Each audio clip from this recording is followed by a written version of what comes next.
आम्ही हे जग बदलताना उघड्या डोळ्याने पाहिलं आहे, कारण आम्ही 80-90च्या दशकातले आहोत।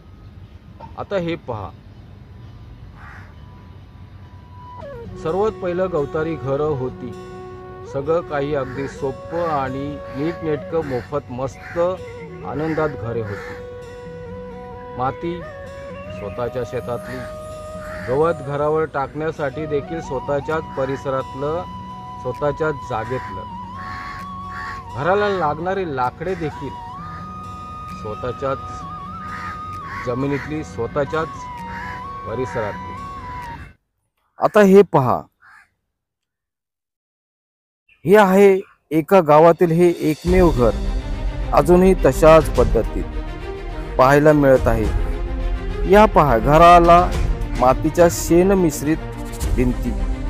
ज्यावेळेस गरमी असते तेव्हा घरात थंडी असते, त्यावेळेस उबदारपणा। आता हे पहा, जांभ्या दगडाचे उभे खांब, वर्ष तग धरून बसलेले, आणि हे घराचे वासे, जणू काही घराला झुंबर लावलेले आहे। नक्षीदार डिझाईन मध्ये पाहायला मिळत आहेत।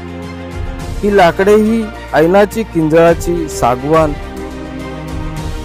यांचे वासे असेही म्हटले जाते। ही पहा, जमीन सुद्धा अगदी शेणाने सारवलेली। हे सगळं आपण पाहिले, हे निसर्गाने मानवाला दिलेली एक महान देणगी आहे, एक अनमोल ठेवा आहे। माणसाला ऊन, वारा, पाऊस यापासून संरक्षण व्हावे याकरिता निसर्गाने आपल्याला एक देणगी दिलेली आहे।